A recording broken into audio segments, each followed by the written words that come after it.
Alright, so today I wanted to talk about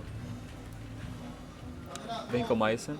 So, excuse the noise. Vancomycin is a glycopeptide antibiotic, and as you can see in the structure, it's humongous. It's huge. And what's unique about this antibiotic, besides the size, is that it binds the substrate.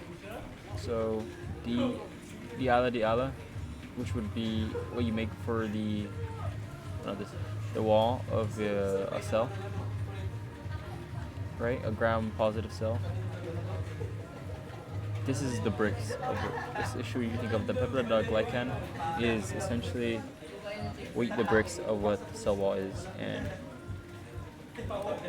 this is unique in vancomycin because most antibiotics go after penicillin binding proteins, ribosomes, many other stuff. But this catches the bricks, so it catches material, right? And the shape of this is huge, right? And it works essentially as a cage because in its 3D shape. And over time, this is more of a time-dependent. This is a really patient antibiotic. It's more about time than dose. So this essentially covers and waits for the cell wall to collapse on its own because it's compromised. It can do this. It can bind onto this and stay on it with the size, of course, on top of it if it's perfect. But it also makes 5 hydrogen bonds, right? You can see all the alcohol groups on it. And when it keeps blocking on here, it keeps it from enzymes that it would need to keep moving on. So it keeps it from transglycosylation or transpeptidation, so movement is secured. But there is a weakness. So excuse the noise. There is a major weakness. One hydrogen bond can change everything. Removing one hydrogen bond changes everything. So D-ala-D-lac is it's uncommon, but it is the only change that's needed to completely make this meaningless, because the amide being replaced with an ester and removing the one hydrogen bond removes the potential of this binding on to where the bricks by 1,000 times. So that is the one terrifying thing, but it's one bond decides everything. But like I said, it is uncommon. And something interesting about vancomycin is that, like I said, it's more about time than dose. It is slow but sure. And for Clostridium difficile, this is huge. It's very positive charge. You can see all these. It's very positive charge and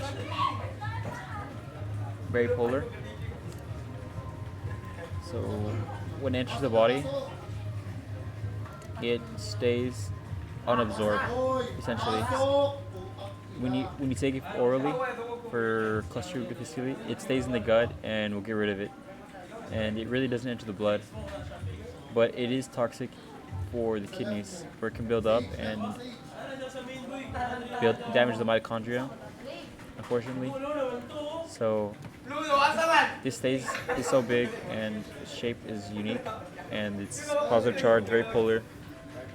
It keeps it from getting absorbed into the body, into the blood, but it does work extra in the kidneys, where it could be really toxic and make a lot of ROS, a lot of reactive oxygen species. So that is one thing, and it should be managed well, because troughs aren't the number one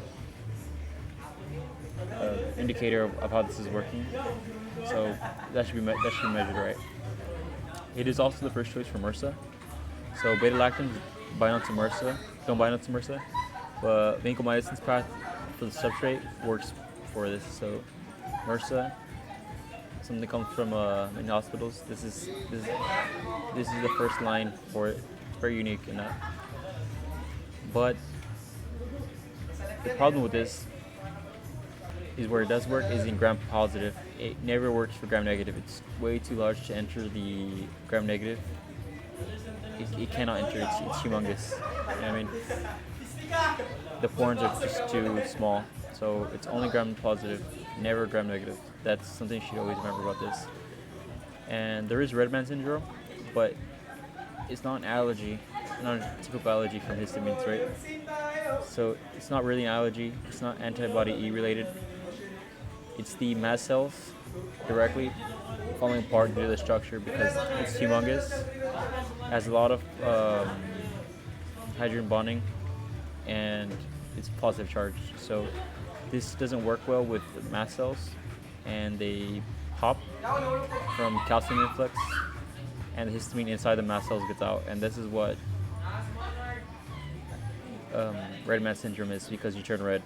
But it's safe. It's not like it's unlikely that you're gonna have lung collapse and die. So yeah. So the hydrogen bonding. So the pros is that it's great against MRSA and Clostridium difficile, and for most of the blood and the body, it's fine. But it does stay in the kidneys, and it will not work at all for gram negative, unfortunately. Well, other than that, it's a really key antibiotic. But yeah, that's it. Thank you.